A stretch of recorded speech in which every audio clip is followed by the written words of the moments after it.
ലാ യദ്ഖുലുൽ ജന്ന, നബി തങ്ങൾ പറയുന്നു സ്വർഗ്ഗത്തിൽ കിടക്കുകയില്ല ലഹ്മുൻ നബത്ത മിനസ് സുഹിറ്റി, ഹറാമ് തിന്നു വളർന്ന മാംസം.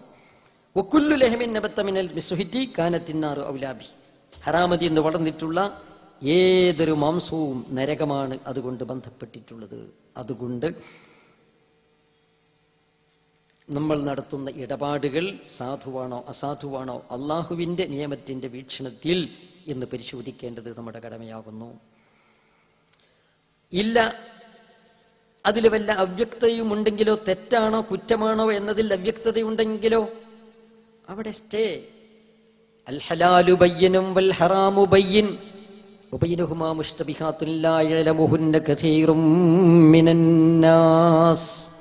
നബി തങ്ങൾ പറഞ്ഞു, ഹലാല് പലതും വ്യക്തമാണ്, ഹറാമ് പലതും വ്യക്തമാണ്. ചായ കുടിക്കാൻ പാടുണ്ടോ, കാപ്പി കുടിക്കാൻ പാടുണ്ടോ, വെള്ളം കുടിക്കാൻ പാടുണ്ടോ, നമുക്കറിയാം ഇതൊക്കെ ഹലാലാണെന്നറിയാം. അല്ലാഹു തആല അനുവദിച്ചതാണ് കൂടുതൽ, നിരോധിച്ചത് വളരെ കുറച്ച് മാത്രമേ ഉള്ളൂ. ഹറാമ് വ്യക്തമാണ്, കള്ളു കുടിക്കാൻ പാടില്ല, ചൂതാട്ടം പാടില്ല, പലിശ പാടില്ല, നമുക്കറിയാം. വബൈനഹുമാ മുശ്തബിഹാത്തുൻ, അതിൻ്റെ ഇടയിൽ ചില കാര്യങ്ങൾ അവ്യക്തമായതുണ്ട്. ലാ യഅലമുഹുന്ന കസീറും മിനന്നാസ്, ജനങ്ങളിൽ നിന്ന് അധികപക്ഷം ആളുകൾക്കും അത് അറിയുകയില്ല. അത് ലാ യഅലമുന്ന കസീറും മിനന്നാസ്, ജനങ്ങളുടെ ഭൂരിപക്ഷം ആളുകൾക്കും അറിയുകയില്ല. അപ്പോൾ ആഴത്തിൽ വിജ്ഞാനമുള്ള ഗവേഷണ പടുക്കളായ മഹാരഥന്മാരായ പണ്ഡിതന്മാർക്ക് മാത്രമേ അറിയുകയുള്ളൂ. അങ്ങനെയുള്ള കാര്യങ്ങൾ ഫമൻ തറക്കഹാ ഫഖദ് ഇസ്തബ്റാ ലിദീനിഹി വഇർലിഹി, സംശയാസ്പദമായ കാര്യങ്ങൾ അത് വർജിച്ചാൽ അവൻ്റെ അഭിമാനത്തെയും അവൻ്റെ ദീനിനെയും അവൻ കുറ്റമറ്റതാക്കി തീർത്തു. അപ്പോൾ അതുകൊണ്ട് സംശയാസ്പദമായ കാര്യങ്ങൾ വ്യക്തമായി മഹാന്മാരായ പണ്ഡിതന്മാരിൽ നിന്ന് മനസ്സിലാക്കുന്നത് വരെ അതുമായി നമ്മൾ അടുക്കാൻ പാടില്ല, സ്റ്റേ കൊടുക്കണം. വ്യക്തമായി മനസ്സിലായതിനു ശേഷമേ മാത്രമേ അതുമായിട്ട് ബന്ധപ്പെടാൻ വേണ്ടി പാടുള്ളൂ. ആരാണ് ന്യൂനപക്ഷം? ഇതറിയുന്ന ന്യൂനപക്ഷം നമുക്ക് വല്ലതും അറിയുമോ? ഇല്ല. അള്ളാഹുവിന്റെ വിശുദ്ധ ഖുർആനിൽ നിന്നും തുരുസുന്നത്തിൽ നിന്നും അസ്പഷ്ടങ്ങളായ കാര്യങ്ങൾ, ഗവേഷണാത്മകമായ കാര്യങ്ങൾ, അത് ഗവേഷണം ചെയ്യാൻ നമുക്ക് അർഹതയില്ല. അതിന് യോഗ്യരായ സർവസമ്മതിതരായ മഹാരഥന്മാരായ ഫുഖഹാ, കർമ്മശാസ്ത്ര പണ്ഡിതന്മാർ, അവർ പിന്നെ അവരുടെ ഗ്രന്ഥങ്ങളിൽ ക്രോഡീകരിച്ച് രേഖപ്പെടുത്തി വച്ചിട്ടുണ്ട്. അതിൻ്റെ അടിസ്ഥാനത്തിൽ കാലികമായി വരുന്ന പ്രശ്നങ്ങൾ, അതിനെക്കുറിച്ച് പ്രതിവിധി കണ്ടെത്തുകയാണ് നമ്മുടെ ധർമ്മം.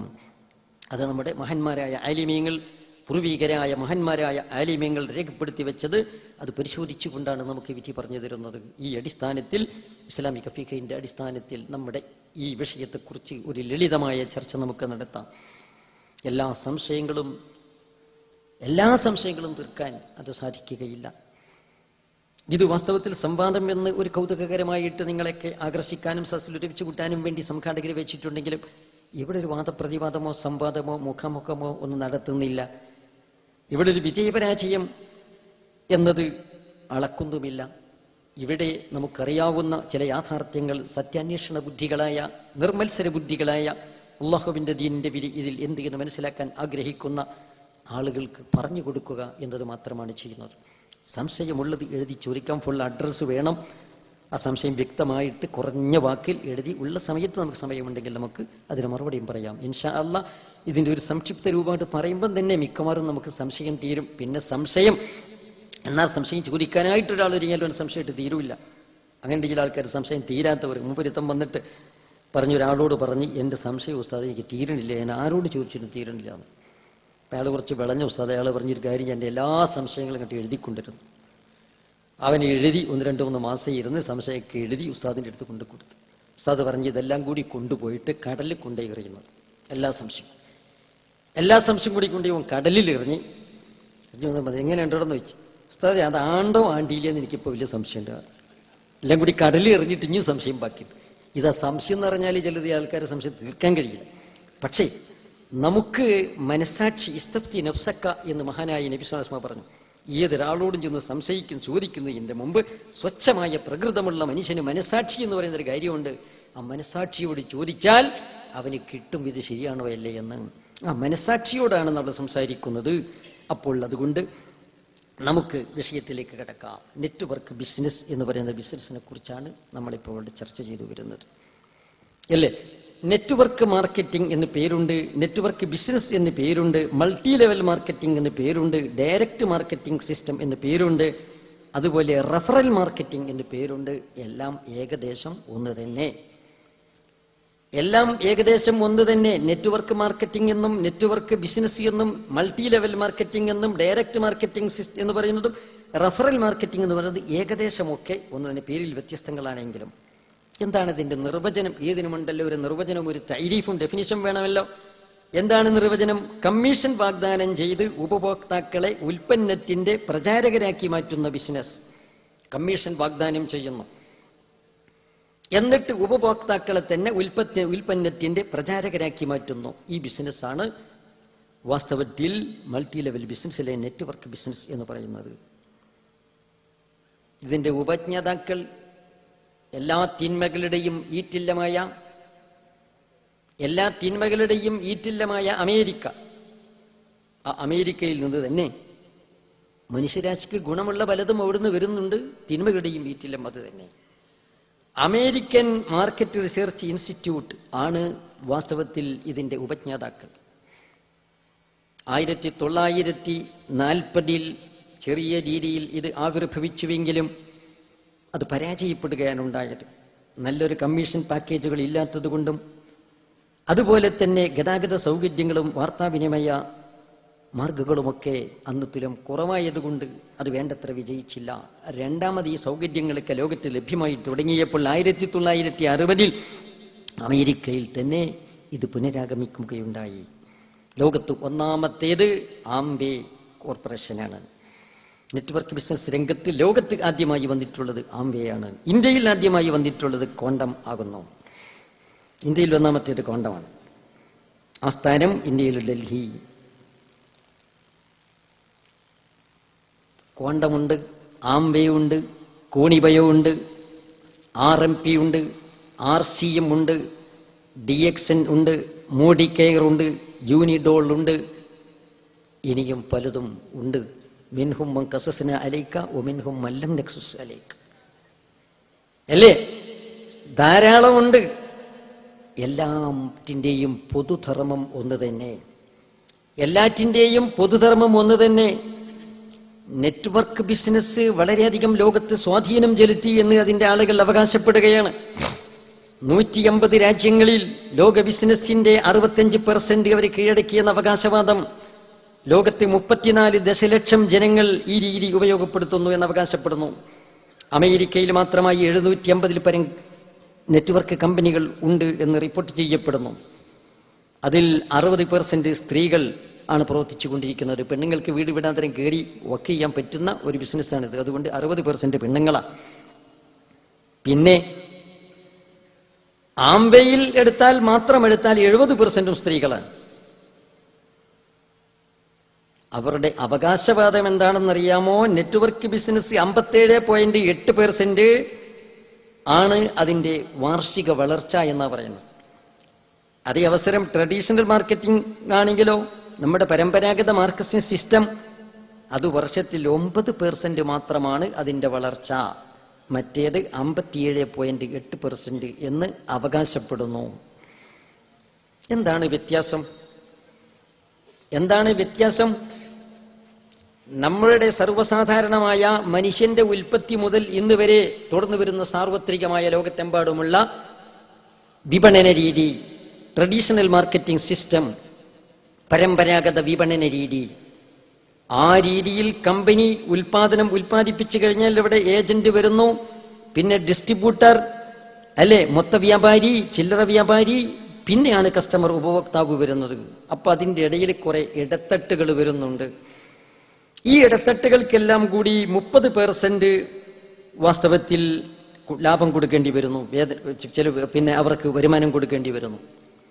അപ്പൊ ഈ 30% ഈടാക്കുന്നത് ആരോടാണ്? ഉപഭോക്താവിനോടാണ് ഈടാക്കുന്നത്. പരസ്യം വകയിലും ഒരു 30% വരുന്നു.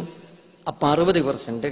100 രൂപ വിലയുള്ള ഒരു സാധനത്തിന് വാസ്തവത്തിൽ പ്രൊഡക്ഷൻ ചെലവ് 40 രൂപയെ വരുന്നുള്ളൂ. ബാക്കി 60ഉം ഇടത്തട്ടും പരസ്യവുമായിട്ട് പോകുന്നു. ഉദാഹരണം, ഇതില് വേറെ ചെലവുകളൊക്കെ എന്താണെന്ന്, വേറെ ട്രാൻസ്പോർട്ടിങ് ചെലവും മറ്റേ ചെലവും ഗോഡൌൺ ചെലവും മറ്റേ ചെലവുകളൊക്കെ വരും. അതുകൊണ്ട് ഇതിന്റെ കണക്ക് പലരും പല രീതിയിലാണ് അവതരിപ്പിക്കുന്നത്. നെറ്റ്വർക്ക് ബിസിനസിന്റെ ആളുകൾ നമ്മുടെ അടുത്ത് വരുമ്പോൾ ആദ്യമായി തന്നെ ഫിറ്റ് ചെയ്തൊരു പുഞ്ചിരിയോടുകൂടി വന്ന് സമീപിച്ച് നമ്മളുമായുള്ള പൂർവ്വബന്ധങ്ങളൊക്കെ അനുസ്മരിച്ച് കുശലം പറഞ്ഞ് വേണമെങ്കിൽ നമ്മളെ ക്ഷണിച്ച് ഡിന്നറൊക്കെ തന്ന് ഏതെങ്കിലും ഒരു സെമിനാറിനോ സിമ്പോസിയത്തിനോ എവിടെയെങ്കിലും സ്ഥലത്ത് കോൺഫറൻസിനോ വിളിച്ച് നല്ല ഉയർന്നൊരു ഹോട്ടലിലോ മറ്റോ ക്ഷണിച്ച് വരുത്തിയിട്ടോ അല്ലെങ്കിൽ വൈയക്തികമായി സമീപിച്ചിട്ടോ നമ്മളോട് വയലു പറയാൻ തുടങ്ങുമ്പോൾ ആദ്യമായി നമ്മുടെ താല്പര്യത്തെ, ധനസമ്പാദനത്തിലുള്ള താല്പര്യത്തെ, തൃഷ്ണയെ തട്ടി ഉണർത്തുന്നു. എന്നിട്ടാണ് ഈ ട്രഡീഷണൽ മാർക്കറ്റിംഗ് സിസ്റ്റവും മൾട്ടി ലെവൽ മാർക്കറ്റിംഗ് സിസ്റ്റവും തമ്മിലുള്ള അന്തരം നമുക്ക് പറഞ്ഞ് മനസ്സിലാക്കി തരുന്നത്. അപ്പൊ പരമ്പരാഗത ബിസിനസ് രീതിയിൽ ഇടത്തട്ടുകാർക്കും പരസ്യത്തിനും പോകുന്നത് സ്വരൂപണം നടത്തി അത് ഉപഭോക്താക്കൾക്ക് തന്നെ കൊടുക്കുന്നു. അതുകൊണ്ട് ഈ സിസ്റ്റമാണ് ഏറ്റവും ഗുണകരം. നെറ്റ് മാർക്കറ്റിംഗ് നേരിട്ട് കമ്പനിയുടെ പ്രൊഡക്റ്റ് ഉപഭോക്താവിലെത്തുകയാണ്, ഇടത്തട്ടുകാരില്ല. ഇൻഷാ അല്ലാഹ് നമുക്ക് പറയാം ഇടത്തട്ടുകാരുണ്ടോ, പരസ്യമുണ്ടോ, എവിടെയാണ് ഇടത്തട്ടുകാർ കൂടുതലുള്ളത്, എവിടെയാണ് പരസ്യം കൂടുതലുള്ളത് നമുക്ക് പറയാം ഇൻഷാ അല്ലാഹ്.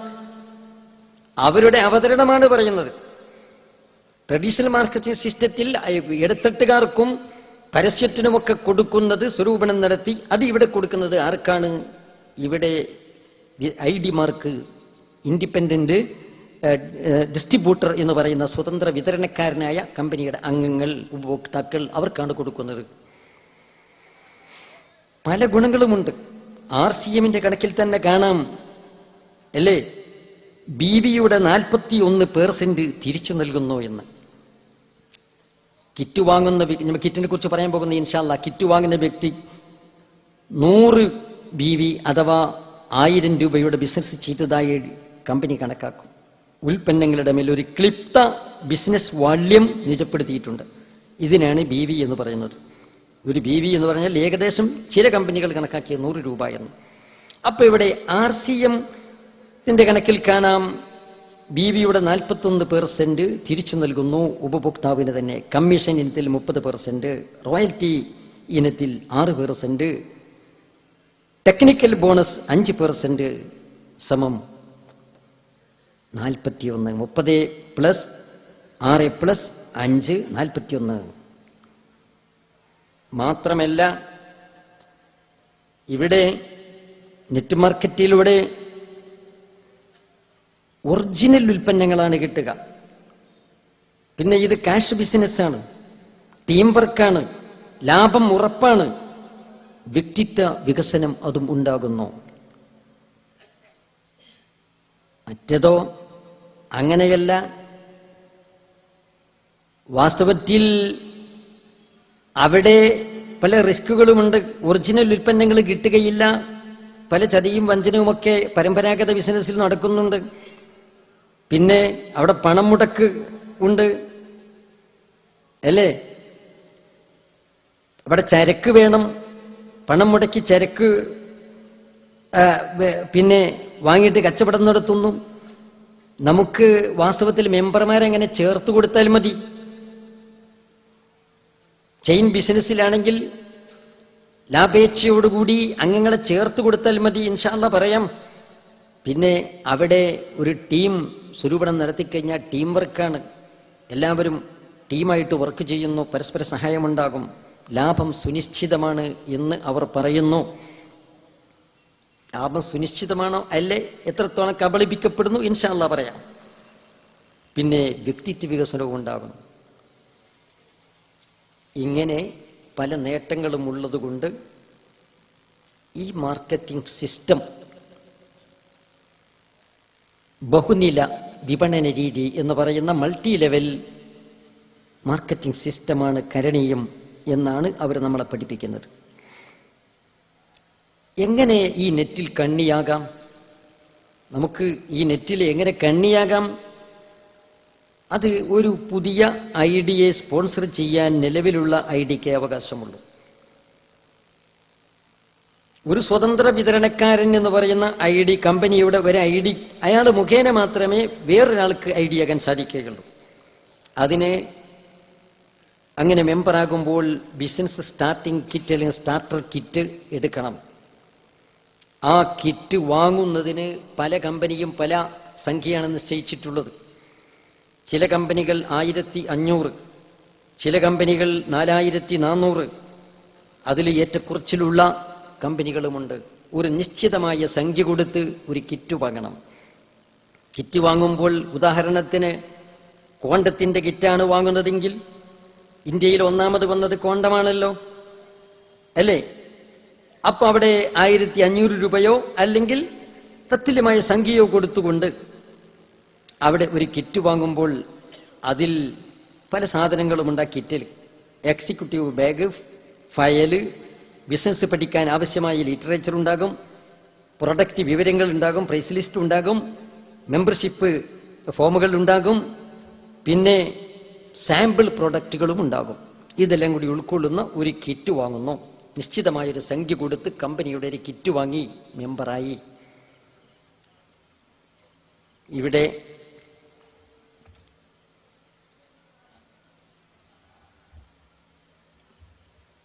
മെമ്പറായി കഴിഞ്ഞാൽ പിന്നെ വെറുതെ ഇരുന്നാൽ കമ്പനി ഓഫർ ചെയ്യുന്ന ലാഭങ്ങൾ കിട്ടുകയില്ല, കമ്മീഷനുകൾ കിട്ടുകയില്ല. അതിന് ഒരു ID കുറഞ്ഞത് 2, 5, 4, 6 ഇങ്ങനെയുള്ള വ്യക്തികളെ ചേർക്കേണ്ടതുണ്ട്. ചില മൾട്ടി ലെവൽ കമ്പനികൾ അവർ 2 ആളെ ചേർക്കുന്നത്, ചിലത് 4 ചേർക്കേണ്ടത്, ചിലത് 5 ചേർക്കേണ്ടത്. അപ്പോൾ ഏറ്റവും കുറഞ്ഞത് നമ്മൾ 2 എടുക്കുക, 2 ആളെ ചേർത്തിരിക്കണം. അപ്പൊ ഞാൻ ഒരു ബിസിനസ് സ്റ്റാർട്ടർ കിറ്റ് കമ്പനിയിൽ നിന്ന് എടുത്തു എന്ന് വിചാരിക്കുക. എടുത്ത് ഇനി 2 ആളെ മിനിമം 2 ആളെ ഞാൻ ചേർത്തിരിക്കും. 2 ആളെ ഐഡിമാരായി ചേർക്കണം. അവർ അതുപോലെ 2 ആളെ ചേർക്കണം. അവർ അതുപോലെ 2 ആളെ ചേർക്കണം. ഇനി ക്വാണ്ടത്തിന്റെ നേരത്തെ നിലവിലുണ്ടായിരുന്ന നിയമപ്രകാരം എല്ലാ ആനുകൂല്യങ്ങളും കിട്ടണമെങ്കിൽ 5 ആളെ ചേർക്കണം. അവർ 5 പേരെ ചേർക്കണം. അവർ 5 പേരെ ചേർക്കണം. അങ്ങനെ ശൃംഖല നീണ്ടുപോകുകയാണ്. ഇതിനൊക്കെ ആളുണ്ടാവുമോ ഇല്ലെന്നുള്ള വേറെ പ്രശ്നം, അല്ലേ? ഒരു പ്രധാനപ്പെട്ട ഒരു പത്രത്തിൽ എഴുതിയതായി കണ്ടതിന്റെ എഡിറ്റോറിയൽ തന്നെ ഇത് സംബന്ധമായ തട്ടിപ്പിനെ കുറിച്ച് എഴുതിയപ്പോൾ കണ്ടു. ഒരാൾ 2 ആളെ ചേർക്കുക എന്ന് പറഞ്ഞാൽ അയാൾ 2 ആളെ ചേർത്ത് ഇങ്ങനെ ശൃംഖല തുറന്നു പോവുകയാണെങ്കിൽ അവിടെ 30ാമത്തെ നിലയിൽ എത്തുമ്പോൾ തന്നെ ഇന്ത്യ രാജ്യത്തെ ജനങ്ങൾ തീർന്നു പോകും, അല്ലേ? 30ഓ 31ഓ ലെവലിലേക്ക് പടിയിലേക്ക് എത്തുമ്പോൾ തന്നെ ഇന്ത്യ രാജ്യത്തെ ജനങ്ങൾ തീർന്നു പോകും. പിന്നെ ഇത് മുസീബത്ത് വന്ന സ്ഥലത്തിൽ അമേരിക്കയിലേക്ക് വേണ്ടി വരും, പിന്നെ ആളെ തെരഞ്ഞ്, പിന്നെ ഇവിടെ ആളുണ്ടാവില്ല. അങ്ങനെ ലക്ഷക്കണക്കിനല്ല കോടിക്കണക്കിന് ആളുകൾ അവസാനം വഞ്ചിക്കപ്പെടും. മേലെ തട്ടിൽ ഒരു 10% ആളുകൾക്ക് ലാഭം കിട്ടുന്നതിന് വേണ്ടി എത്രയോ ആളുകൾ വഞ്ചിക്കപ്പെടുന്ന ദുസ്ഥിതി വരുമെന്ന് ഒരു പ്രമുഖ പത്രത്തിന്റെ എഡിറ്റോറിയൽ എഴുതിയതായിട്ട് കാണാൻ സാധിച്ചു. സാധനം എൻ്റെ കയ്യിലുണ്ട്, ഇരിക്കട്ടെ. അപ്പൊ ഇങ്ങനെ ഐഡിമാരെ നമ്മുടെ കീഴിൽ ശൃംഖല സൃഷ്ടിക്കുന്ന രൂപം അങ്ങനെയാണ്. ഇതിന് വ്യവസ്ഥകൾ പല കമ്പനികൾക്കും പല രീതിയിലാണുള്ളത്. ഉൽപ്പന്നങ്ങൾ ക്വാണ്ടം കമ്പനിയുടേതാണെങ്കിൽ ഉൽപ്പന്നങ്ങൾ ഡിപ്പോകളിൽ എത്തുന്നു. ഇന്ത്യയിൽ ക്വാണ്ടത്തിന് 200-ലധികം ഡിപ്പോകളുണ്ട്. ഐഡിമാർക്ക് മാത്രം ഡിപ്പോകളിൽ നിന്ന് ഉൽപ്പന്നങ്ങൾ 30% വരെയുള്ള ഡിസ്കൗണ്ടോട് കൂടിയാണ് വാങ്ങാൻ സാധിക്കുന്നത് എന്നൊക്കെ അവർ അവകാശപ്പെടുകയാണ്. എന്നാൽ ഐഡിമാരെ ചേർത്ത് കഴിഞ്ഞാൽ ഈ അംഗങ്ങൾ, ഈ വിതരണക്കാർ, സ്വതന്ത്ര വിതരണക്കാർ എന്ന് പറയുന്ന അംഗങ്ങൾ, അവർ എല്ലാ മാസവും നിശ്ചിതമായ ഒരു സംഖ്യയുടെ പ്രൊഡക്റ്റുകൾ കമ്പനിയുടേത് വാങ്ങിയിരിക്കണം എന്ന് നിബന്ധനയുണ്ട്. മെമ്പറാകുന്ന ഞാനാണ് മെമ്പറായതെങ്കിൽ ഫസ്റ്റ് ID ഞാനായി, ഞാനാണ് സ്പോൺസർ ചെയ്യുന്നത് മറ്റുള്ളവരെങ്കിൽ ഞാനും, ഞാൻ സ്പോൺസർ ചെയ്ത ആളുകളും, അവർ സ്പോൺസർ ചെയ്ത ആളുകളും, അവർ സ്പോൺസർ ചെയ്ത എല്ലാവരും പ്രതിമാസം നിശ്ചിതമായ ഒരു സംഖ്യക്കുള്ള പ്രൊഡക്റ്റുകൾ കമ്പനിയുടേത് വാങ്ങിയിരിക്കണം. എങ്കിൽ മാത്രമേ ആനുകൂല്യങ്ങൾ കിട്ടുകയുള്ളൂ. മനുഷ്യനെ വരിഞ്ഞു കെട്ടി വ്യാമോഹത്തിന്റെ മുൾമുനയിൽ നിർത്തി കമ്പനിയുടെ ഏത് പ്രൊഡക്റ്റും വിറ്റഴിക്കുവാനുള്ള ഒരു നിർബന്ധിത സാഹചര്യം സൃഷ്ടിക്കുകയാണ് ഇവിടെ ചെയ്യുന്നത്. നിർബന്ധമില്ല എന്ന് ആവർത്തിച്ച് പറയും. പക്ഷെ പെട്ടുപോയവൻ നിർബന്ധിതനായി. അവന് ഇനി അടങ്ങിയിരിക്കാൻ പറ്റുകയില്ല. ലാഭം കിട്ടണമെങ്കിൽ കണ്ണികൾ സൃഷ്ടിക്കണം. ആ കണ്ണികൾ അവിടെ പർച്ചേസ് നടത്തണം, നടത്തുന്നില്ലെങ്കിൽ അവരെ കൊണ്ട് നടത്തിക്കണം. അവർ എനിക്ക് കീഴിൽ ആളുകളെ ചേർക്കണം, ചേർക്കുന്നില്ലെങ്കിൽ ചേർക്കാനുള്ള പ്രചോദനം കൊടുത്തുകൊണ്ടിരിക്കണം. നിരന്തരമായുള്ള ഈ പ്രവർത്തനങ്ങൾ നടത്തിക്കൊണ്ടിരിക്കുകയാണ്. ഇങ്ങനെയാണ് ഇതിൽ കണ്ണിയാകുന്നത്, അല്ലേ? അപ്പൊ ഇവിടെ നിശ്ചിതമായ ഒരു സംഖ്യക്കുള്ള ടേൺ ഓവർ പ്രതിമാസം നടത്തിയിരിക്കണം. ഇല്ലെങ്കിൽ ആനുകൂല്യങ്ങൾ നഷ്ടപ്പെട്ടു പോകുന്നതാണ്.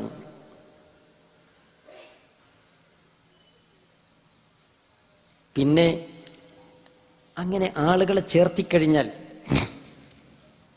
പല ആനുകൂല്യങ്ങളുമുണ്ട്. കമ്മീഷന്റെ ഒരു ഉദാഹരണം പറയാം, കോണ്ടത്തിന്റെ തന്നെ പറയാം.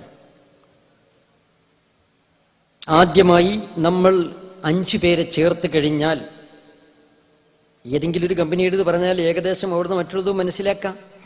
അതുകൊണ്ട് ഞാൻ നിങ്ങൾ പറയുന്നത് RMPയുടേതോ അതല്ലെങ്കിൽ അതുപോലെയുള്ളതോ 2 ആളെ ചേർക്കുന്നതുണ്ട്. പിന്നെ അതുപോലെ കമ്മീഷൻസ് വ്യവസ്ഥയിലും വ്യത്യാസങ്ങളുണ്ട്. ഇവിടെ കോണ്ടത്തിന്റെ എൻ്റെ കയ്യിലുള്ള ലഘുലേഖ, പ്രിന്റഡ് ലഘുലേഖ പ്രകാരം ആണ് ഞാൻ പറയുന്നത്. അതിൽ ഞാൻ ഒരു 5 പേരെ ചേർത്താൽ അവർ എൻ്റെ പേഴ്സണൽ ഗ്രൂപ്പാണ്. അവർ നടത്തുന്ന പർച്ചേസിൻ്റെ 5% എനിക്ക് കിട്ടുന്നു. ഇനി അവർ ചേർക്കുന്ന ആളുകൾ അത് ഫസ്റ്റ് ജനറേഷനാണ്, അതിൻ്റെ 40% എനിക്ക് കിട്ടുന്നു. അവിടെ നിന്ന് അങ്ങോട്ടുള്ളത് 3%, തേർഡ് ജനറേഷനിൽ 2%, അതുപോലെ ഫോർത്ത് ജനറേഷനിൽ 2%, ഫിഫ്ത്ത് ജനറേഷനിൽ 1%, സിക്സ്ത്തിൽ ആണെങ്കിൽ 1%, സെവൻത്തിലാണെങ്കിൽ 0.5%, 8ലാണെങ്കിൽ 0.5%, ഇനി 9ാമത്തേത് 9ത്തിലാണെങ്കിൽ 0.5%. അങ്ങനെ താഴോട്ട് പോകുമ്പോൾ ചെറിയ പെർസെൻറ്റേജ് മതി, എന്നാൽ തന്നെ വൈഡാണ്, അപ്പം തന്നെ വലിയ സംഖ്യ കിട്ടിക്കൊണ്ടിരിക്കും എന്നാണ് അവിടെ ഓഫറുകൾ ഉള്ളത്. ഓരോ മാസവും മിനിമം 40 BV ടേൺ ഓവർ പൂർത്തിയാക്കണമെന്ന് കോണ്ടം കമ്പനിക്ക് വ്യവസ്ഥയുണ്ട്. അപ്പോൾ ഒരു 400-500 രൂപ വരുന്ന, ഏകദേശം 400ന്റെയും 500ന്റെയും ഇടയിൽ വരും 40 BV എന്ന് പറയുമ്പോൾ. ആ ടേൺ ഓവർ പ്രതിമാസം ഞാൻ നടത്തണം. എൻ്റെ കീഴിൽ ഞാൻ ചേർത്തിട്ടുള്ള എൻ്റെ ജനറേഷൻ ഫസ്റ്റ്, എൻ്റെ പേഴ്സണൽ ഗ്രൂപ്പ് നടത്തണം. ഫസ്റ്റ് ജനറേഷനും വേണം, സെക്കൻഡ് ജനറേഷനും വേണം. ഇവരൊക്കെ ഇത് നടത്തിക്കൊണ്ടേയിരിക്കണം. അപ്പോഴാണ് എനിക്ക് ഈ ആനുകൂല്യം ലഭിച്ചുകൊണ്ടിരിക്കുന്നത്. പിന്നെ ഇതിന് പുറമെ വേറെ ഒരുപാട് ആനുകൂല്യങ്ങളുണ്ട്. എന്തൊക്കെ ആനുകൂല്യങ്ങൾ? ഇവിടെ തൻ്റെ കീഴിലുള്ള ആളുകളുടെ എണ്ണം വർദ്ധിക്കുന്നതിനനുസരിച്ച് ഒരു എക്സിക്യൂട്ടീവിന്റെ റാങ്കുകൾ എങ്ങനെ ഉയർന്നു വരുന്നു. Silver, pearl, Emerald, gold, platinum, diamond, ഇങ്ങനെ റാങ്കുകൾ ഉയരുന്നു. റാങ്കുകൾ ഉയരുന്നതിനനുസരിച്ച് വരുമാനവും ഉയരുന്നു, അല്ലേ? ക്വാണ്ടം ബിസിനസ് റഫറൻസ് മാനുവലിൽ ഇങ്ങനെ കാണാം. ഒരു ക്വാണ്ടം ഡിസ്ട്രിബ്യൂട്ടർ എന്ന നിലയിൽ പ്രധാനമായും 2 മാർഗത്തിലൂടെ നിങ്ങൾക്ക് വരുമാനമുണ്ടാക്കാം. ഒന്ന്, ചില്ലറ വിൽപ്പന. ഹോൾസെയിൽ വിലക്കു കമ്പനി നിങ്ങൾക്ക് നൽകുന്ന ഉൽപ്പന്നങ്ങൾ റീറ്റെയിൽ വിലക്ക് വിറ്റ് ലാഭം നിങ്ങൾക്കെടുക്കാം. അത് സാധാരണ നടക്കുന്ന ആദ്യ ഒരു കാര്യം. കമ്പനിയുടെ ഉൽപ്പന്നങ്ങൾ വാങ്ങുന്ന ഹോൾസെയിലേക്ക് വാങ്ങി റീറ്റെയിൽ വിലക്ക് വിൽക്കുന്നു. അതിൽ നമുക്ക് യാതൊരു അഭിപ്രായ വ്യത്യാസമില്ല. ഉൽപ്പന്നം ഹലാലായ ഉൽപ്പന്നമാണോ, ഹലാലായ രീതിയിലാണ് വിൽപ്പന നടക്കുന്നത്, അതിനെക്കുറിച്ച് നമുക്ക് സംസാരമില്ല. പിന്നെ സ്പോൺസറിങ് ആൻഡ് ട്രെയിനിങ് ആണ്. നേരത്തെ പറഞ്ഞതുപോലെ ആളുകൾ സ്പോൺസർ ചെയ്യുക, അവരെ പരിശീലിപ്പിക്കുക, പ്രചോദിപ്പിക്കുക, അവരെ കൊണ്ട് സാധനങ്ങൾ വാങ്ങിപ്പിക്കുകയും എന്നിട്ട് മറ്റുള്ളവരെ കൊണ്ട് പിന്നെ വാങ്ങിപ്പിക്കാനുള്ള പ്രവർത്തനം നടത്തിപ്പിക്കുകയും ചെയ്യുക എന്നതാണ്. ഇതിനെക്കുറിച്ചാണ് നമുക്കിപ്പോൾ ഇവിടെ സംസാരിക്കാനുള്ളത്. പല കമ്പനികളും പല രീതിയിലുമുണ്ട്. പലരും പറയും, എന്താന്ന് പറഞ്ഞാൽ ബിസിനസ്, ഈ നെറ്റ്വർക്ക് ബിസിനസ് കമ്പനിയുടെ സാധനങ്ങൾ വാങ്ങിക്കൂടെ, പ്രൊഡക്റ്റ് വാങ്ങുന്നതിന് എന്താണ് തെറ്റ്? പ്രൊഡക്റ്റ് വാങ്ങുന്നതിന് തെറ്റില്ല, പ്രൊഡക്റ്റ് വാങ്ങി ഉപയോഗിക്കാം. പലരും വസ്ത്രം മാത്രം കൊടുക്കുന്നതുണ്ട്. പല കോണ്ടത്തെ പോലെ ഒരുവിധം ഉൽപ്പന്നങ്ങൾ മുഴുവനും വിറ്റഴിക്കുന്നവരുണ്ട്. അതുപോലെ തന്നെ വെറും ഔഷധങ്ങൾ, മരുന്നുകൾ മാത്രം കൊടുക്കുന്ന ചില നെറ്റ്വർക്ക് ബിസിനസ് കമ്പനികളുണ്ട്. ഏതായിരുന്നാലും പ്രൊഡക്റ്റ് വാങ്ങി ഉപയോഗിക്കുന്നതിന് വിരോധമില്ല, ഹലാലായ പ്രൊഡക്റ്റെങ്കിൽ. അത് വാങ്ങി ലാഭത്തിന് വിൽക്കുന്നു, ഒരു വിലക്ക് വാങ്ങി ഒരു വിലക്ക് വിറ്റ് ഡിഫറൻസ് ലാഭമായി എടുക്കുന്നു. അത് സാധാരണ കച്ചവട രീതിയാണ്, അതിന് വിരോധമില്ല. എന്നാൽ പിന്നെ ബിസിനസ്സിൽ കണ്ണിയായി മറ്റുള്ളവരെ കണ്ണി ചേർത്ത് അതിൻ്റെ കമ്മീഷൻസും അത് മൂലം ഉണ്ടാകുന്ന ബെനിഫിറ്റുകളും പറ്റുന്നതിനെ കുറിച്ച് എന്തു പറയുന്നു? ഇതാണ് നമ്മുടെ വിഷയം. അതിനെക്കുറിച്ചാണ് നമുക്ക് പറയാനുള്ളത്. ഇത് പറയുമ്പോൾ, ഇനി ഇത് സംബന്ധമായ കാര്യം പറയുമ്പോൾ നേരത്തെ പൊന്മള ഉസ്താദ് സൂചിപ്പിച്ച ഒരു ഹദീസ് പറയാതിരിക്കാൻ നിർവാഹമില്ല. അതെന്താണ്? ഇമാം മുസ്ലിം അവിടുത്തെ സഹീഹ് എന്ന് പറയുന്ന ഗ്രന്ഥത്തിൽ 1513 നമ്പറിൽ ഒരു ഹദീസ് കൊടുത്തതായി കാണാം. അൻ അബി ഹുറൈറത്ത് റളിയല്ലാഹു തആല അൻഹു ഖാല നഹ റസൂലുള്ളാഹി സ്വല്ലല്ലാഹു അലൈഹി വസല്ലം അൻ ബൈഇൽ ഹസാദ് വ അൻ ബൈഇൽ ഖുറർ. റസൂലുള്ളാഹി സ്വല്ലല്ലാഹു അലൈഹി വസല്ലമ അവിടെ നടന്നു വന്നിരുന്ന ഒരു കച്ചവട രീതി, അതെന്താ? കല്ലെറിഞ്ഞുകൊണ്ടുള്ള കച്ചവടം, അത് നിരോധിച്ചു. വ അൻ ബൈഇൽ ഖുറർ, ഖുറർ വരുന്ന മറ്റെല്ലാ കച്ചവടങ്ങളും നിബിധങ്ങൾ നിരോധിക്കുകയുണ്ടായി. ഇതൊരു എക്സാമ്പിൾ മാത്രം. ബൈഉൽ ഹസാദ്, കല്ലെറിയുക. ഇതാ ഞാൻ കല്ലെറിയുന്നു, ഈ കല്ല് ഏതു സാധനത്തിൽ വീണു അത് നിനക്ക് വിറ്റതായി ഞാൻ കണക്കാക്കി. ഓ ശരി, ഞാൻ കൊണ്ടുവന്നു പറഞ്ഞു. അത് ഏതിന്മേൽ കൊള്ളുമെന്ന് തീർത്ത് പറയാൻ പറ്റുകയില്ല. അവിടെ നിഗൂഢതയുണ്ട്. ഖുറർ എന്ന് പറയുന്ന നിഗൂഢതയും അവ്യക്തതയും വഞ്ചനാത്മകതയും ഉള്ളത് കൊണ്ട് ആ കച്ചവടം നിബിധങ്ങൾ നിരോധിച്ചിട്ടുണ്ട്.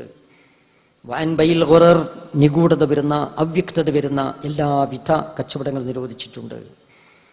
ഇമാം മാലിക് റഹ്മത്തുള്ളാഹി അലൈഹി അങ്ങയുടെ മുവത്ത എന്ന് പറയുന്ന കിതാബുൽ ബുയൂഅ് എന്ന് പറയുന്ന അധ്യായത്തിൽ, കച്ചവടങ്ങളെ കുറിച്ച് പറയുന്ന അധ്യായത്തിൽ, ബൈഉൽ ഖുറർ എന്ന് പറയുന്ന ഉപാധ്യായത്തിൽ ബഹുമാനപ്പെട്ടവർ ഒരു ഹദീസ് കൊടുത്തിട്ടുണ്ട്. സഈദ് ഇബ്നുൽ മുസയ്യബി അന്ന റസൂലുള്ളാഹി സ്വല്ലല്ലാഹു അലൈഹി വസല്ലം നഹാ അൻ ബൈഉൽ ഖുറർ.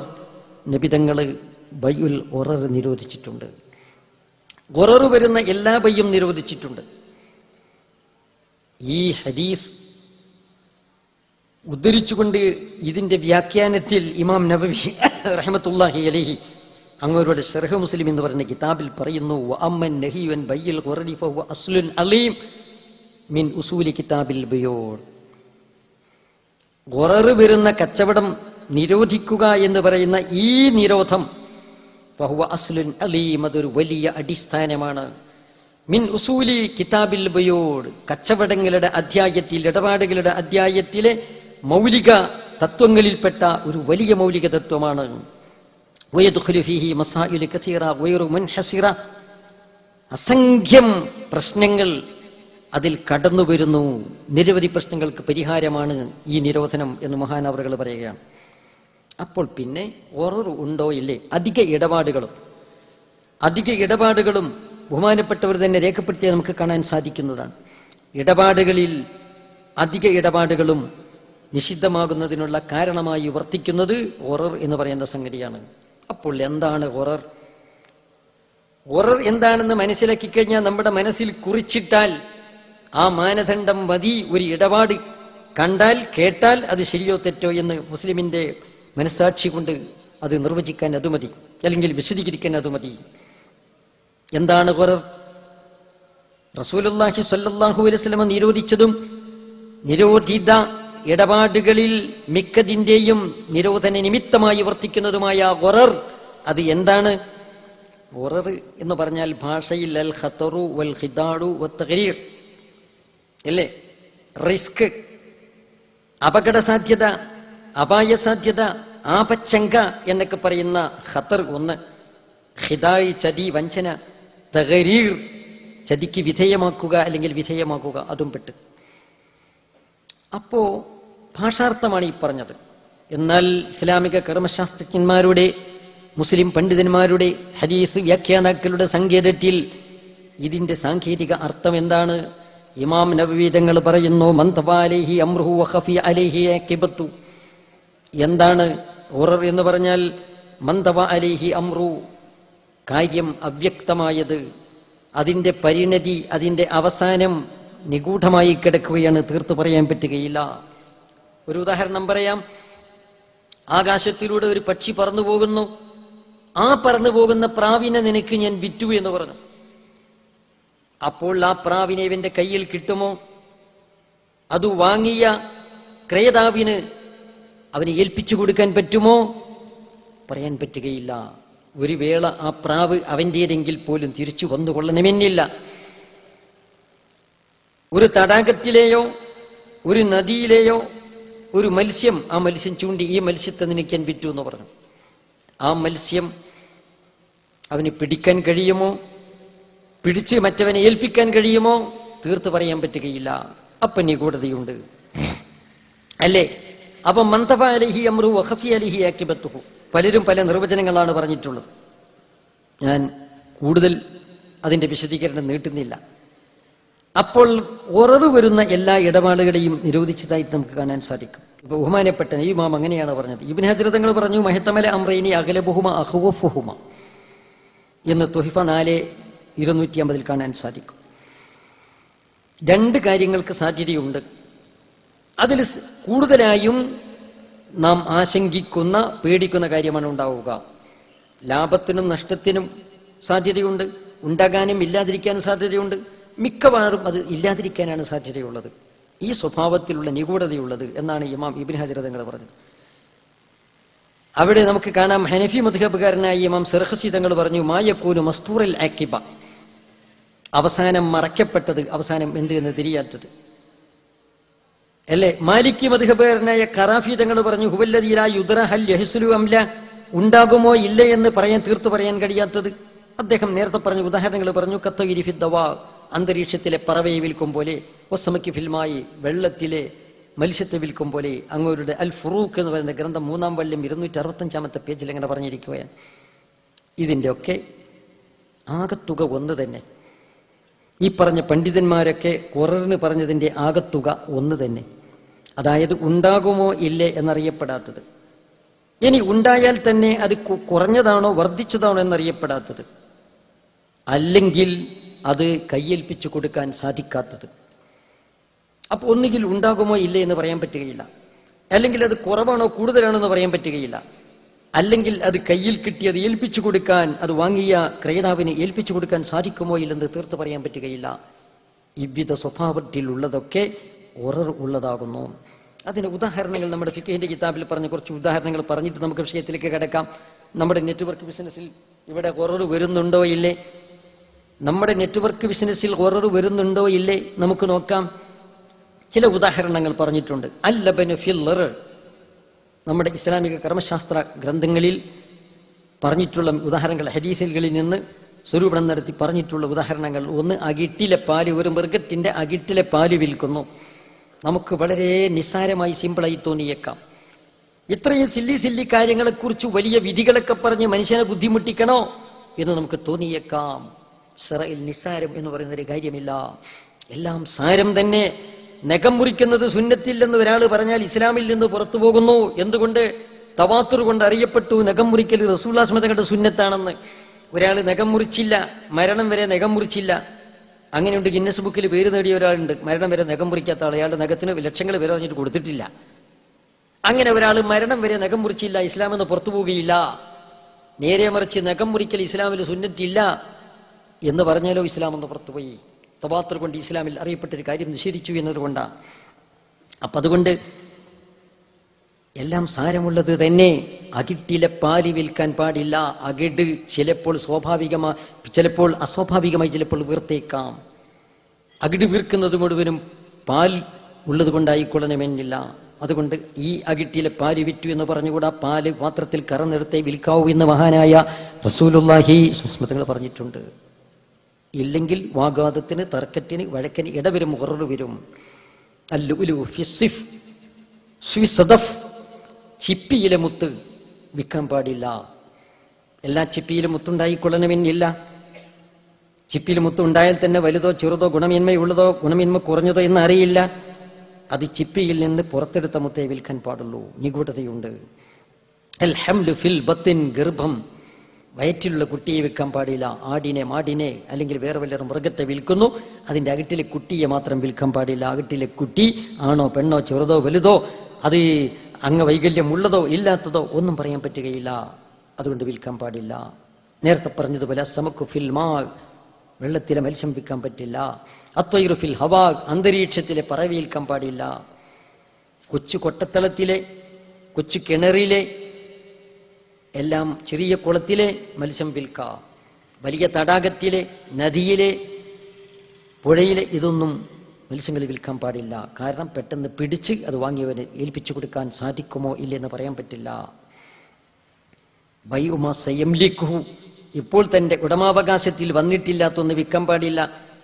ഒരാൾ ഒരു പറമ്പിന്, ഒരു സ്ഥലത്തിന്, ഇടത്തിന് അഡ്വാൻസ് കൊടുത്തു, കച്ചവടം നടന്ന് അഡ്വാൻസ് കൊടുത്തിട്ടുണ്ട്, രജിസ്ട്രേഷൻ കഴിഞ്ഞിട്ടില്ല, ഇയാളുടെ പൂർണ്ണമായ ഉടമാവകാശത്തിലേക്ക് കടന്നിട്ടില്ല. അത് വിൽക്കാൻ പറ്റുമോ? വിൽക്കാൻ പറ്റൂല. ലാ തബിയു മാലം തഖ്ബിൽ, നീ കബല് ലാ തബിയു ഷൈഅൻ ഹത്താ തഖ്ബില, ഒരു വസ്തു കയ്യേറ്റ് പൂർണ്ണമായി നിന്റെ അധികാരത്തിൽ വരുന്നത് വരെ വിൽക്കരുത്, ഒരു വസ്തു വിൽക്കരുത് എന്ന് മഹാനായ റസൂലുള്ളാഹി സ്വല്ലല്ലാഹു അലൈഹി വസല്ലം പറഞ്ഞിട്ടുണ്ട്. വിറ്റാൽ കശപശയുണ്ടാകും. ഒന്നാം കക്ഷിയിൽ നിന്ന് വാങ്ങി, രണ്ടാം കക്ഷി മൂന്നാം കക്ഷിക്ക് വിറ്റു. ഒന്നാം കക്ഷി പറഞ്ഞ് ഞാൻ രജിസ്ട്രേഷൻ ചെയ്തു തരില്ല എന്ന് പറഞ്ഞ കുടുങ്ങിലെ, കച്ചവടം അവതാളത്തിലായി. ഇങ്ങനെയുള്ള ഒരു ഏച്ചിക്കെട്ട് വരാൻ പാടില്ല ഒരു കച്ചവടത്തിലും. ഇസ്ലാമിലെ സകലമായ ഇടപാടുകളും വളരെ സുതാര്യമാണ്. അതാര്യമായ ഒരു ഇടപാടിനെയും ഇസ്ലാം അംഗീകരിച്ചത് നമുക്ക് കാണാൻ സാധിക്കുകയില്ല. നിബിധങ്ങൾ നിരോധിച്ചതിന്റെ അടിസ്ഥാനത്തിൽ നമ്മുടെ ഫിഖ് പണ്ഡിതന്മാർ പറഞ്ഞു, ബൈഉമാ സയംലിക്കു, ഇപ്പോൾ ഉടമാവകാശത്തിൽ ഇല്ലാത്തതും ഇനി മിൽക്കിലേക്ക് വരാൻ പോകുന്നതുമായ സാധനം ഇപ്പം വിൽക്കാൻ പറ്റുകയില്ല. അതുപോലെ ബൈഉൽ മുലാമസ, സ്പർശക്കച്ചവടം. ഏതാണോ തൊടുന്നത് ഇരുട്ടത്ത് തൊടുക, ഇരുട്ടത്ത് തൊടുന്നത് ഏതാണോ അത് വിറ്റതായിട്ട് കണക്കാക്കുക. അല്ലെങ്കിൽ കണ്ണടച്ചുകൊണ്ട് വല്ലതും തൊടുക, കണ്ണ് തുറന്നിട്ട് കണ്ടാൽ അത് വിറ്റതായിട്ട് കണക്കാക്കുക. നേരത്തെ പറഞ്ഞതുപോലെ അതിൽ അപകടങ്ങൾ സംഭവിക്കും, ചതി സാധ്യതയുണ്ട്, പാടില്ല. അതുപോലെ തന്നെ ബൈഉൽ ഹസാത്ത്, നേരത്തെ പറഞ്ഞതുപോലെ കല്ലേറ് കച്ചവടം. ഈ കല്ല് എവിടെ വീഴുന്നു അത് വിറ്റതായിട്ട് കണക്കാക്കി. അല്ലെങ്കിൽ ഭൂമി കച്ചവടത്തിൽ ഈ കല്ല് ഞാൻ എറിയുന്നു, കല്ല് എവിടെ വന്ന് വീഴുന്നു ആ റേഞ്ചിലുള്ളത് നിനക്ക് വിറ്റതായിട്ട് ഞാൻ കണക്കാക്കി. പാടില്ല. ഒരു വേള എതിർച്ചയ കല്ല് തൊട്ടടുത്ത് തന്നെ വീണേക്കാം, ചിലപ്പോൾ വിചാരിച്ചതിലേറെ ദൂരത്തിൽ പോയേക്കാം. അപ്പോൾ അവിടെ പല വിധത്തിലുള്ള ഹൊററുകളും സംഭവിക്കും എന്നതുകൊണ്ട് പാടില്ല. ബൈഉൽ ഇർബത്തിൽ ഖാനിസ്, ഒരാൾ വലവീശി മത്സ്യം പിടിക്കുന്നു, ഞാൻ ഒന്നാമതായി വലവീശിയാൽ ആ വലയിൽ കുടുങ്ങുന്ന മത്സ്യം നിനക്ക് ഞാൻ വിറ്റു. പാടില്ല. ഒരു വേള ഒരു മത്സ്യവും കുടുങ്ങിയില്ലെന്ന് വന്നേക്കാം, അല്ലേ? ഈ നെറ്റിൽ ചിലപ്പോൾ എന്താന്ന് പറഞ്ഞാൽ ചില നെറ്റ്വർക്കിന്റെ പ്രബോധകരായ പ്രചാരകരായ ആളുകൾ മാസങ്ങളോട് നടന്നിട്ട് ഒരാളെയും കിട്ടാതെ അങ്ങനെ നെടുപേർപ്പെട്ടിരിക്കുന്നത് കാണാം, അല്ലേ? ചിലപ്പോൾ നെറ്റില് ഒരു ദിവസം കൊണ്ട് തന്നെ കുറെ വിഡ്ഢികൾ ഒന്നായിട്ട് വീണെന്നും വരാം. അതുപോലെ തന്നെ ഈ ബൈഉൽ ഇർബത്തിൽ ഖാനിസ് എന്ന് പറയുന്നത്, അവിടെ മത്സ്യം പിടിക്കുന്നവൻ വലവീശി ഒരു തവണ അങ്ങോട്ട് വല വീശിയാൽ ആദ്യമായിട്ട് വല വീശി കിട്ടുന്ന വലയിൽ കുടുങ്ങുന്ന മത്സ്യം നിനക്ക് ഞാൻ വിറ്റോന്ന് ഇപ്പം പറയാൻ പറ്റൂല. ഒരു വേള മത്സ്യം കുടുങ്ങിയില്ലെന്ന് വന്നേക്കാം, കുടുങ്ങിയാൽ തന്നെ അത് കൂടുതലോ കുറവോ എന്നറിയാൻ പറ്റില്ല. ബൈഉൽ ഇർബത്തിൽ ഖവായിസ്, മുങ്ങി മുത്തെടുക്കുന്നവനും പറയുന്നു, ഞാൻ ഒന്നാമത്തെ തവണ മുങ്ങി കിട്ടുന്ന ആ മുത്ത് മുഴുവനും നിനക്ക് ഞാൻ വിറ്റു. ഒരു പക്ഷേ അവന് കിട്ടുന്ന ചിപ്പിയിൽ ഒരൊറ്റ മുത്തും ഇല്ലെന്ന് വന്നേക്കാം, അല്ലെങ്കിൽ എടുത്ത ചിപ്പിയിൽ മുഴുവനും മുത്തുണ്ടായി എന്ന് വന്നേക്കാം. പലതും സംഭവിക്കാം. അവ്യക്തതയുണ്ട്, നിഗൂഢതയുണ്ട്, ഹൊററുണ്ട്. പാടില്ല. ബൈഉൽ മഅദൂം, ഇല്ലാത്തത് വിൽക്കാൻ പാടില്ല. ഇത്താച്ചി അറബികൾക്കൊരു പതിവുണ്ടായിരുന്നു, എൻ്റെ ഈ മൃഗം പ്രസവിച്ച ആ കുട്ടിക്ക് പിന്നൊരു കുട്ടി ഉണ്ടായി, അതിന് എനിക്ക് ഇപ്പം വിറ്റു എന്ന് പറഞ്ഞ് അഡ്വാൻസ് വിൽക്കണ കച്ചവടം, തമാശ കച്ചവടമായാലും ഗരി കച്ചവടമായിരുന്നാൽ ഇസ്ലാം നിരോധിച്ചിരിക്കുന്നു. ഇതിലൊക്കെ നിഗൂഢതയും അവ്യക്തതയുമുണ്ട്, ചതിസാധ്യതയുണ്ട് എന്നതുകൊണ്ട് നിരോധിച്ചിരിക്കുകയാണ്. അപ്പോൾ ഏകദേശം ഒരു രൂപം നമുക്ക് മനസ്സിലായി. എന്നാൽ പിന്നെ നിസ്സാരമായ എന്നാൽ അനിവാര്യമായ ഒഴിച്ചു നിർത്താൻ പറ്റാത്ത വ്യാപകാവശ്യമുള്ള ചില അല്ലറ ചില്ലറ ഹൊറർ ഇസ്ലാം അനുവദിച്ചിട്ടുണ്ട്. ആ ഇടപാട് മഹാനായ റസൂലുള്ളാഹി സ്വല്ലല്ലാഹു അലൈഹി വസല്ലം തങ്ങൾ തന്നെ അംഗീകാരം നൽകിയിട്ടുണ്ട്. ഒരു വിധത്തിലുള്ള നിഗൂഢതയും ഇല്ലാത്ത ഇടപാടുകൾ അത് ചിലപ്പോൾ അസാധ്യമാണല്ലോ. അതുകൊണ്ട് ഗുരുതരമായ നിഗൂഢതയുള്ളതും എന്നാൽ ഒഴിവാക്കാൻ സാധിക്കുന്നതും ആയിട്ടുള്ള നിഗൂഢതകളുള്ള എല്ലാ ഇടപാടുകളും നിരോധിച്ചിട്ടുണ്ട്. അല്ലറ ചില്ലറ കാര്യങ്ങളിൽ അതിന് ഉദാഹരണമായിട്ട് ഒരു വീട് വിൽക്കുന്നു, വീട് കണ്ടിട്ടുണ്ട്, അതിൻ്റെ ചുമര് കണ്ടു, അതിൻ്റെ പിന്നെ സീലിംഗ് കണ്ടു, അതിൻ്റെ അകം കണ്ടു, പുറം കണ്ടു, എല്ലാം കണ്ടു. പക്ഷേ അതിൻ്റെ അടിത്തറ ഭൂമിയിലേക്ക് ഇറങ്ങിയ അടിത്തറ കണ്ടിട്ടില്ല. കണ്ടാൽ തന്നെ എവിടെയെങ്കിലും ഒന്ന് മാന്തി കീറി നോക്കിയാൽ തന്നെയും ആ ഭാഗമേ കാണുകയുള്ളൂ, അതിൻ്റെ എല്ലാ ഭാഗവും കാണാൻ പറ്റുകയില്ല. അവിടെ വീട് കച്ചവടം ചെയ്യുമ്പോൾ ഇത്രയും കണ്ട ഈ കെട്ടിടം അത് താങ്ങി നിർത്തുന്ന ബേസ് സ്വാഭാവികമായും അത് ഉറപ്പുള്ളതും ബലമുള്ളതുമായിരിക്കും എന്ന നിഗമനത്തിലാണ് കച്ചവടം നടക്കുന്നത്. അവിടെ കാണാത്തതാണല്ലോ കച്ചവടം ചെയ്തത്. പക്ഷെ ആ ഹൊറർ വളരെ നിസ്സാരം, അനിവാര്യം, അത് സഹിക്കുകയില്ല. അത് വിവാഹമില്ലാത്തത് കൊണ്ട് ഇസ്ലാം അനുവദിച്ചിട്ടുണ്ട്. അശാത്തുൽ ഹാമില് അൽ ഹംല്, ഗർഭിണിയായ ഒരു മൃഗത്തെ വിൽക്കുന്നു. ഉദാഹരണം, ഒരു ആട്ടിനെ വിൽക്കുന്നു. ഗർഭിണിയായ ഒരു ആട്ടിനെ വിൽക്കുന്നു, ഗർഭത്തോടുകൂടി വിൽക്കുന്നു. അവിടെ ആടാണ് മുഖ്യം, അതാണ് മത്ബൂഅ്, മറ്റേത് താബി, അനുബന്ധം മാത്രമാണ്.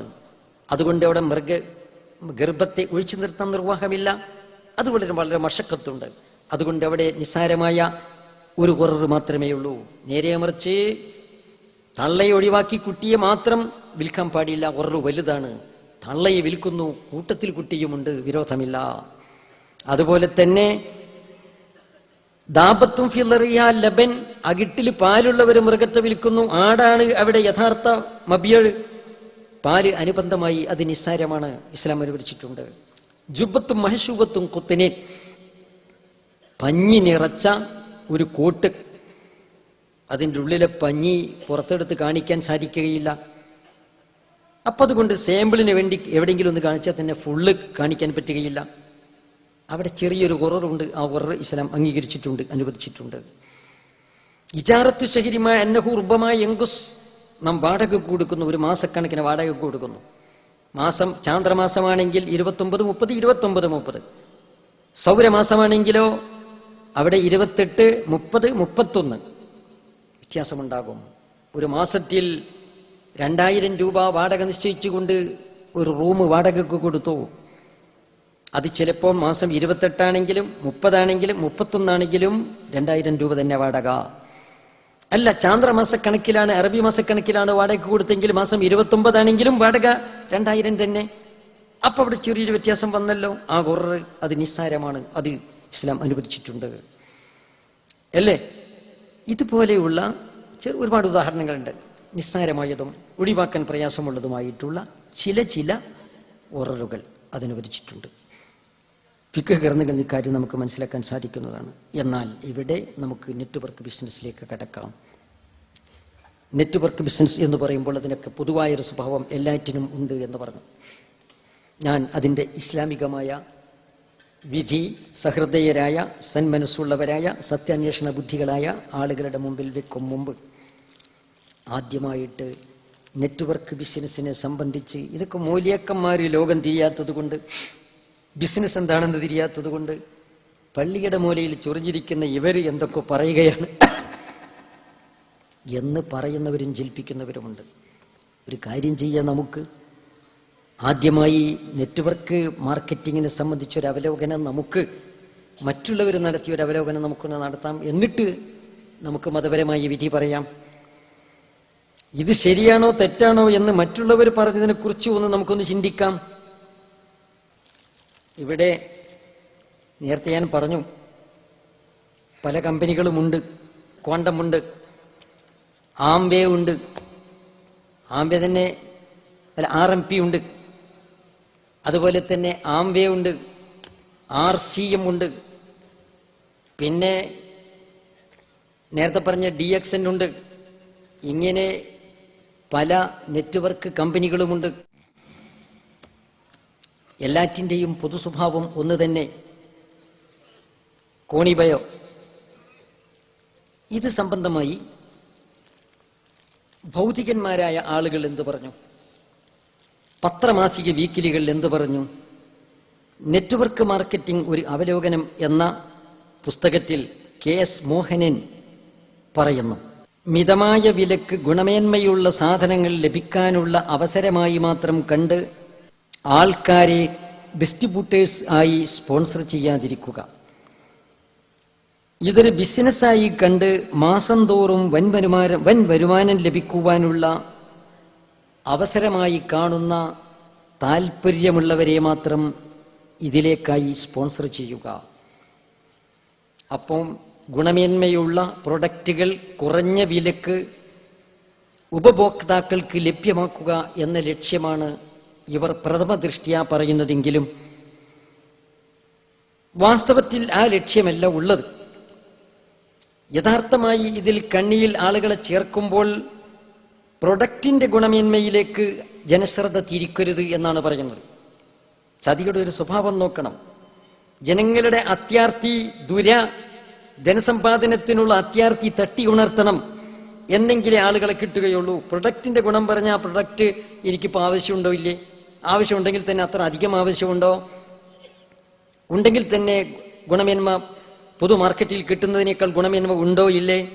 ഗുണമേന്മ ഉണ്ടെങ്കിൽ തന്നെ റേറ്റ് പുറത്തു വാങ്ങുന്നതിനേക്കാൾ കുറവോ കൂടുതലോ എന്നൊക്കെ ഉപഭോക്താവ് നോക്കും. ഇതൊന്നും ചിന്തിക്കാൻ ഇടവരുത്തരുത്. ആവശ്യമുണ്ടാകട്ടെ, ഇല്ലാതിരിക്കട്ടെ, ആവശ്യത്തിൽ കൂടുതലാകട്ടെ, മാസാന്തം പർച്ചേസ് നടത്തണം, മറ്റുള്ളവരെ കൂടെ നടത്തിക്കണം. ഇങ്ങനെ എത്ര കണ്ട് നടത്തുന്നു അതിനനുസരിച്ചാണ് ലാഭം ഉണ്ടാകുന്നത്. അതുകൊണ്ട് മിതമായ വിലക്ക് ഗുണമേന്മയുള്ള സാധനങ്ങൾ ലഭിക്കാനുള്ള അവസരമായി മാത്രം കണ്ട് ആൾക്കാരെ ഡിസ്ട്രിബ്യൂട്ടേഴ്സായി സ്പോൺസർ ചെയ്യാതിരിക്കുക.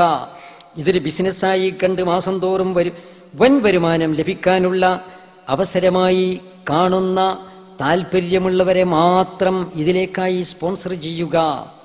തുടർന്ന് കുറച്ചുകൂടി അങ്ങോട്ട് ചെന്നപ്പം അടുത്ത അതിൽ 33-ാമത്തെ പേജിൽ അങ്ങനെ പറഞ്ഞപ്പോൾ 34-ാമത്തെ പേജിൽ അദ്ദേഹം തന്നെ എഴുതുകയാണ്, ഒരാളോട് ചർച്ച ചെയ്യുമ്പോൾ പ്രൊഡക്റ്റുകളെ കുറിച്ചുള്ള ചർച്ചയിലേക്ക് നയിച്ച് ഒരു കൺസ്യൂമറിസത്തിലേക്ക് പോകാതിരിക്കുക.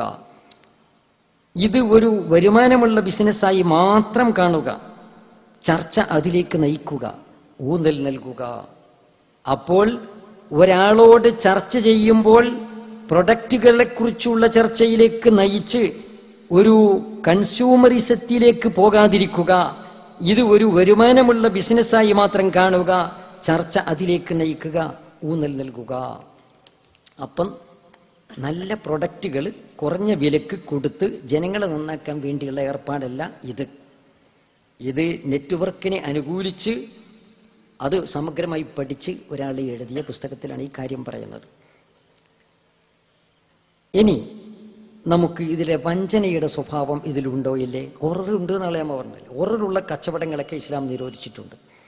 നമുക്ക് ഇസ്ലാമിക വീക്ഷണത്തിലുള്ള ഹൊറർ എന്താണെന്ന് നമുക്ക് പറയാം. എന്നാൽ ഇത് സംബന്ധമായി പഠനം നടത്തിയ ഭൗതികന്മാരായ ആളുകളും അല്ലാത്തവരുമായ ആളുകൾ അവിടെ പത്രമാസിക വീക്കിലി ബുക്ക്ലെറ്റുകളിൽ ഇത് സംബന്ധമായി എന്ത് പറഞ്ഞു? വഞ്ചന ഇതിലുണ്ടോ ഇല്ലേ?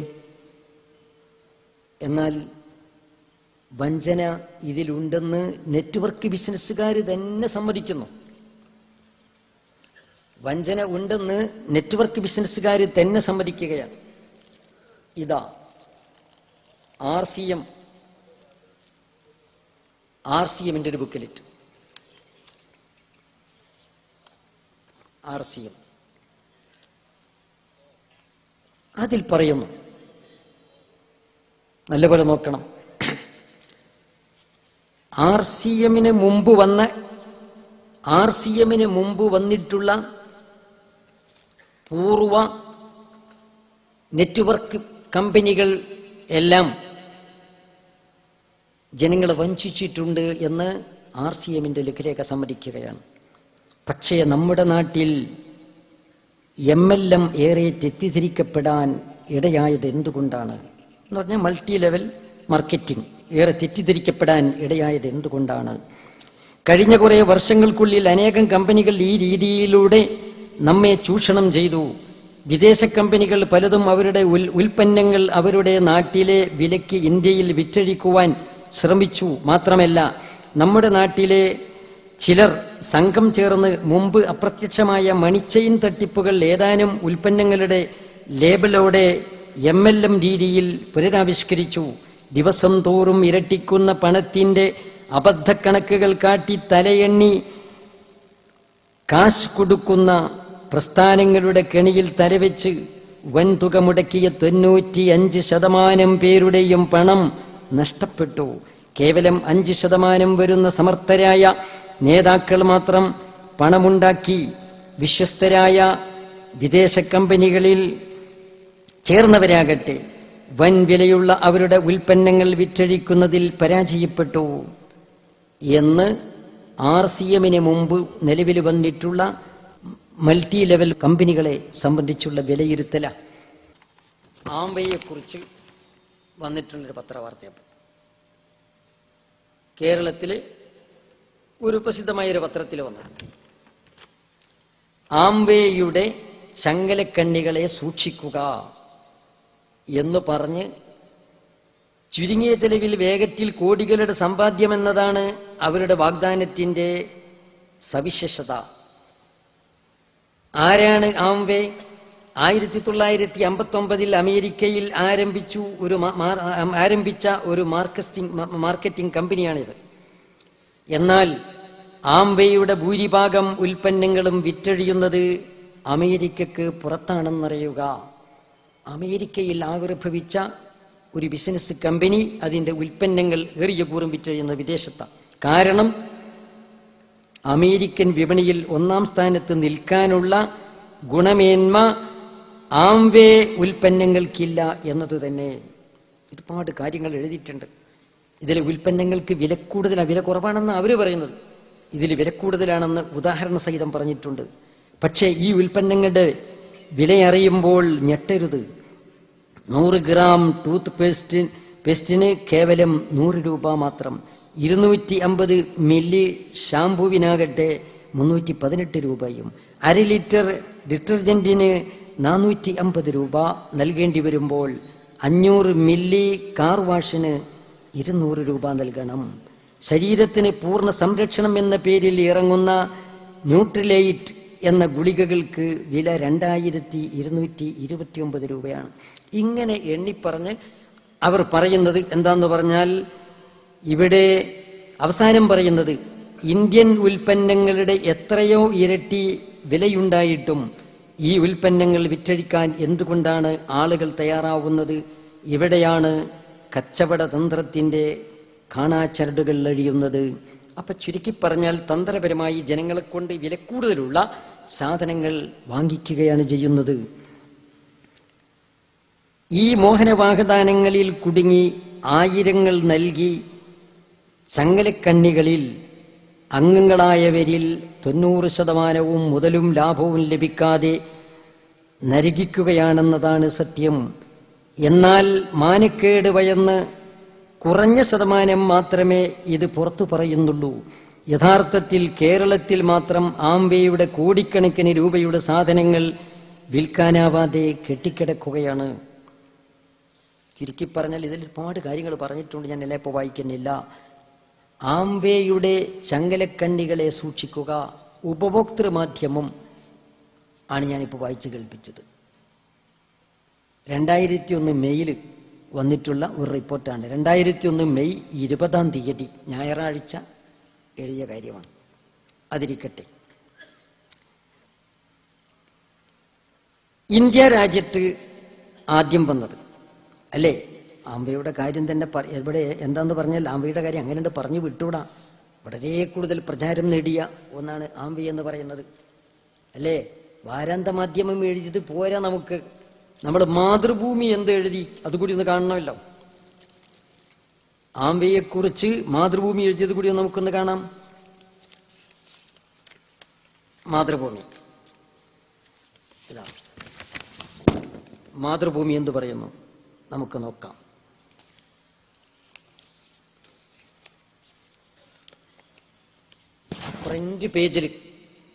ഫ്രണ്ട് പേജിൽ ടോപ്പ് തന്നെ കൊടുത്ത ലേഖനം 2003 ഡിസംബർ 23 2003 ഡിസംബർ 29 മാതൃഭൂമി അതിന്റെ ടോപ്പിലെ ലേഖനത്തിൽ തന്നെ ഇതാ കൊടുക്കുന്നു. ആംബയെക്കുറിച്ചാണ് പറയുന്നത്. ന്യൂട്രിലൈറ്റ് എന്ന് പേരിട്ട പ്രത്യേക പോഷക വസ്തുക്കളുടെ വിതരണക്കാരായാണ് ആംബെ കമ്പനി അമേരിക്കയിൽ പ്രവർത്തനം തുടങ്ങിയത്. അലർജി, ആസ്തമ, വിഷാദം, ഹൃദയപ്രശ്നങ്ങൾ, ടോൺസിലൈറ്റിസ് തുടങ്ങി 20ഓളം രോഗങ്ങൾക്ക് ന്യൂട്രിലൈറ്റ് ഫലപ്രദമാണ് എന്ന് കമ്പനി അവകാശപ്പെട്ടിരുന്നു.